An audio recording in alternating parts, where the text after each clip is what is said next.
Então, recentemente, eu fiz uma viagem pelo Uruguai, pela Argentina e pelo Chile. Uma viagem que durou 97 dias. E uma viagem que, apesar de ser uma viagem única, eu quero compartilhar ela ao longo dos vídeos em histórias, pequenas histórias fragmentadas.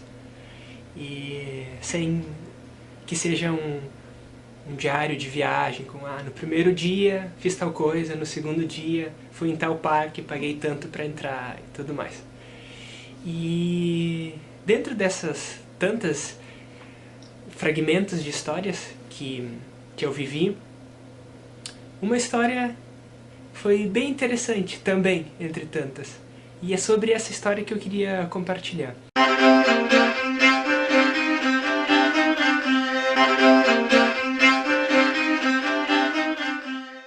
Eu estava numa cidade argentina, na província de Santa Cruz, e eu estava nessa província que fica bem no sul da Argentina. Depois dela só vem a Tierra del Fuego, que é aí sim a última província, é uma grande ilha. Mas antes de Tierra del Fuego tem uma província que se chama Santa Cruz, que eu espero que a minha memória não esteja falhando. E, bom, nessa província tem uma cidade que se chama Rio Gallegos. E eu tinha chegado nessa cidade, passei a noite ali na rodoviária. Era uma viagem que foi feita quase que na sua totalidade de carona. E, bom, nessa noite eu passei a noite, eu estava viajando com um amigo. Passamos a noite, então, na rodoviária de Rio Gallegos. E no outro dia, de manhã cedo, a gente acordou e foi pra estrada pedir carona. E tava muito difícil a carona ali, a gente ficou muitas horas. E o frio era muito forte, é uma cidade muito conhecida pelo frio, e pelo vento, aliás.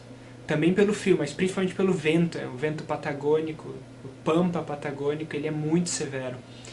E realmente a gente pôde provar um pouco na beira da estrada. Tava bem difícil pedir carona, eu tava com o rosto assim coberto, e de capuz, touca, luva, todas essas coisas. Tava bem difícil. E a gente ficou várias horas ali. E finalmente, depois de muitas horas, a gente, aliás, a primeira carona que a gente conseguiu, a gente andou 10, 15 quilômetros. Ele só deixou a gente mais afastado da cidade, num posto policial. Aí sim, a gente passou a noite ali, com a barraca ao lado do posto policial. Então a gente ainda continuava no outro dia na mesma cidade. Então em questão de 24 horas, mais ou menos, a gente andou 15 quilômetros. E, bom, a gente conseguiu finalmente a carona e essa cidade, ela também faz fronteira com o Chile. Então existe uma aduana, né, nessa fronteira onde a Argentina faz fronteira com o Chile. E um pouco antes, assim, uns 5 quilômetros antes de chegar na aduana, a gente descobriu através dessa carona, uma moça que estava dando carona pra gente, ela disse que havia na cidade um ponto turístico que não era muito conhecido, mas que era muito bacana. E que a gente também já tinha ouvido falar de alguém que já tinha dado carona pra gente antes e que era morador da cidade, sobre esse lugar. É um vulcão, tá inativo há umas boas centenas de anos. E esse vulcão hoje, ele formou uma lagoa, né? Na parte de cima, enfim, na boca do vulcão tem uma lagoa e é conhecido como Laguna Azul. Fica em Rio Gallegos. E bom, a gente ficou super afim de conhecer o lugar. Claro, vamos lá, vamos passar a noite ali ao lado do vulcão, vai ser uma experiência incrível. E questão de uns 2 quilômetros da entrada, porque tinha a Ruta 3, que era a que a gente estava seguindo, chegava um ponto onde a gente precisava pegar ou a direita, se quisesse conhecer o vulcão, ou mais uns 5 quilômetros chegava na aduana. E uns 2 quilômetros antes de chegar nessa intersecção, que ia pro vulcão, começou a chover. E como tem muito vento em Rio Gallegos, como eu já falei, o tempo muda muito. E não tava com cara de chuva. Enquanto a gente estava no carro, começou a chover quase quando a gente chegou, e eu e esse meu amigo, a gente olhou super rápido e sorriu, e sabia que, bom, não vai ser dessa vez que a gente vai conhecer o vulcão. A gente não trocou nenhuma palavra, além do olhar e um sorriso de que já havíamos entendido que não ia ser naquele dia, porque a gente queria, enfim, a gente teria que caminhar nessa intersecção, porque o carro ia ir até a aduana, enfim, a gente optou por não fazer isso. Muitos dias depois, semanas depois, quando a gente já estava subindo novamente a Argentina, a gente teve a oportunidade mais uma vez de cruzar a mesma aduana, mas dessa vez indo em direção a Rio Gallegos, do Chile para Rio Gallegos. E a gente estava num caminhão com um caminhoneiro argentino e havia mais um americano dentro do caminhão. Então estávamos eu, o meu amigo, esse americano, esse jovem americano, e também o motorista. Éramos 4 na cabine do caminhão. E quando a gente cruzou a fronteira, indo em direção a Rio Gallegos, eu recordei, eu e meus amigos, no mesmo momento a gente recordou do vulcão. Nossa, a gente está aqui, lembra do vulcão e tudo mais. A gente se olhou de novo, eu citei, nossa, lembra do vulcão? Ele sorriu, ele disse, eu acho que agora a gente vai poder conhecer. E aí, rapidamente, a gente conversou com esse menino americano sobre o vulcão. A gente estava então a 5 km dele, da intersecção. Mas isso já era aproximadamente umas 8 horas, 8h30 da noite. Como estava começando o outono, estava para começar o outono, na verdade, era um horário que ainda estava relativamente de dia. Mas já começava, era aquela tardinha, onde o sol já tinha se ido, mas ainda estava de dia. E, bom, eu disse para ele que a gente não tinha muita ideia de quanto tempo a gente ia precisar caminhar nessa intersecção, que eu não sabia onde era exatamente o vulcão, a gente não tinha muitas informações. Então, mesmo assim, ele disse que queria ir junto, ele ia até a cidade de Rio Gallegos, mas ele optou por ir com a gente. Quando a gente parou na beira da estrada, dessa Ruta 3, já um pouquinho mais escuro aí, né, como eu já falei, nesse momento de troca, ele olhou para aquela estrada, olhou para a intersecção, a gente perdia a intersecção de vista numa linha reta, e ali era um pampa, então a gente consegue ver bem no horizonte e não parecia ter muitas perspectivas de coisas muito próximas, e ele achou melhor seguir para a cidade. Mas eu e meu amigo, a gente optou por descer da carona do caminhão na beira da Ruta 3, estava bem pouco movimentada, a gente desceu com 30 quilos de mochila nas costas e muita vontade de acampar ao lado do vulcão. E a gente começou a caminhar, então, nessa intersecção. E é uma intersecção que no começo ela é asfaltada. Em seguida ela vem uma estrada de chão, ou rípio, como eles chamam, e em seguida essa estrada de chão se torna um caminho. Não passa nenhum carro, muito bem. Ou seja, essa estrada, essa intersecção só leva até o vulcão, não vai para lugar nenhum. Ou seja, não havia absolutamente nada nem ninguém nesse caminho. E a gente começou a caminhar. A noite chegou, a gente caminhou em torno de umas 2 horas, mais ou menos. A noite agarrou a gente e a gente não precisava de lanterna, porque o céu estava muito estrelado, então dava para ter mais ou menos uma noção da estrada, embora às vezes a gente sentia que tinha saído do asfalto, começava a pisar mais nos cascalhos, né? Enfim, foi um caminho super legal, a gente fez quase todo ele em silêncio, e, bom, caminhando com todo esse peso nas costas, sem saber muito bem... A gente não tinha ideia ainda, na verdade, quando a gente ia chegar no vulcão, então a gente simplesmente caminhou até que a gente desistisse de caminhar e a gente ia acampar em qualquer lugar, e no outro dia a gente ia tentar achar o vulcão. Mas caminhando a gente finalmente encontrou, por sorte talvez, 3 pessoas que estavam saindo do vulcão, né, que tinham ido conhecer o vulcão, ficaram um pouco mais de tempo, enfim. E eles nos indicaram, não, vocês estão super perto, mais uns 500 metros e vocês vão chegar no vulcão. E a partir daí estava bem escuro, a gente inclusive viu eles de longe por causa da luz da lanterna deles, então a gente resolveu ligar a nossa lanterna. E a gente caminhou, sabendo que dali a 500 km ia ter o vulcão.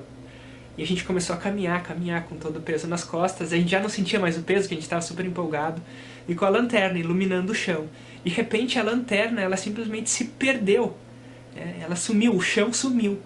E o ponto de encontro da luz, né, como você ilumina a parede, você enxerga a parede, não tinha. Ou seja, ali a gente parou de brusco e pensou, nossa, que estranho, cadê o chão?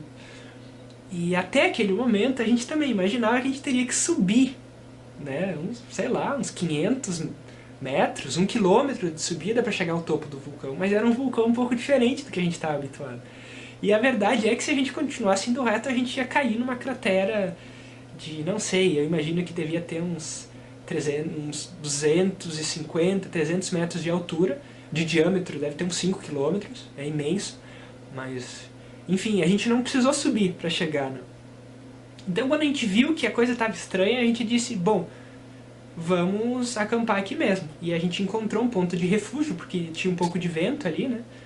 A gente imaginou que de noite podia agarrar um vento muito forte, a gente achou um lugar um pouco mais protegido, tinha umas pedras assim, e a gente acampou ali. Durante a noite eu tirei umas fotos das estrelas e tudo mais. E talvez no final do vídeo eu coloque 1, 2, 3 fotos desse vulcão, só para vocês terem uma ideia. Eu tirei algumas fotos durante a noite, estava super frio. Eu vi o nascer, digamos assim, da lua, eu não sabia que, não me lembrei que a lua era cheia, e de repente veio um clarão, e eu vi o nascer da lua, foi incrível, foi um dos momentos mais incríveis da viagem, aquele momento de ver a lua nascer. E vi a lua nascer e fui dormir. No outro dia de manhã acordei super cedo, às 6, os primeiros raios de claridade, né, eu já levantei.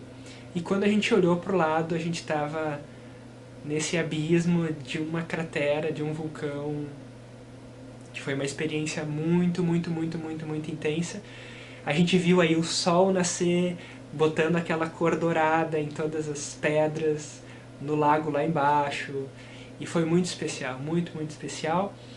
E eu consegui, na volta, enquanto a gente voltava para a Ruta 3, eu consegui uma pedra, não sei em termos geológicos como que se chama essa rocha, mas é uma lava de vulcão que já está, enfim, petrificada.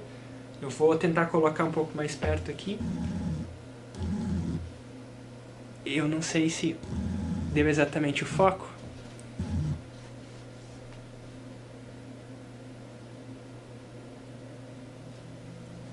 Enfim, é um pedaço pequeno, mas eu trouxe comigo e toda vez que eu olho para ele eu lembro dessa experiência. Eu não sei se ele tem qualquer importância geologicamente falando, creio que não, mas para mim é algo muito importante. E, bom, a gente voltou então para a Ruta 3, eu tive mais uma grata surpresa, onde a gente encontrou um grupo, né? Não sei também se é assim que se chama exatamente, mas na minha ignorância eu chamo de grupo de guanacos, né? Que é muito parecido com a lhama, né? Que as pessoas conhecem um pouco mais. Na Argentina não tem lhamas, mas tem guanacos. Eu encontrei um grupo de guanacos que eu já estava tentando encontrar há muito tempo. Já tinha encontrado, mas sempre enquanto a gente passava de carro, porque eles estão sempre próximos da rodovia, e não dá para fazer fotos legais. Nesse dia eu tive o privilégio, nessa manhã, né, do outro dia, do dia seguinte, tive o privilégio de encontrar esse grupo. Então eu também vou colocar uma foto deles aí no final.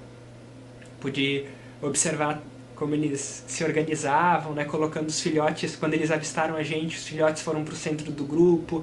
2 machos que tinham no grupo se postaram um pouco mais à frente, eram os que acompanhavam a gente, né? E as fêmeas, enfim, as mães ficaram fechando o círculo. Foi muito legal, uma observação bem... Eu não sei se é assim exatamente que funciona, mas é o que eu acho que eu vi. E a gente foi pra ruta então, e aí depois conseguimos a nossa carona de novo. É uma experiência que é difícil de passar em vídeo, na verdade. Mesmo que tenha uma foto bonita, ainda assim, você deve saber o que eu tô falando, porque já viveu coisas muito legais e que são sempre tão, às vezes, um pouco amargas quando a gente fala e enquanto a gente fala a gente escuta, nossa, mas tá meio distante do que eu vivi. Mas enfim, serve como um ponto de referência, né, sobre as experiências legais que a gente pode ter na vida. Muitas vezes eu tenho experiências super legais aqui na esquina de casa. E outras vezes eu tenho experiências super legais a milhares de quilômetros de casa. Experiências legais existem em todos os lugares. Eu compartilhei uma, que foi num lugar super bonito, poderia virar um lugar para uma gravação de um filme, enfim. Mas o que vale mesmo são os pequenos detalhes. São essa pedrinha que eu encontrei, essa lava de vulcão, foi a família, o grupo de guanacos, foi o nascer da lua, o vento, o frio, coisas assim, simples, que são bem sinceras. É a natureza propiciando pra gente vivências bem simples, bem sinceras e que são muito legais. Espero que você já tenha tido experiências assim com a natureza também. Até a próxima. Gratidão.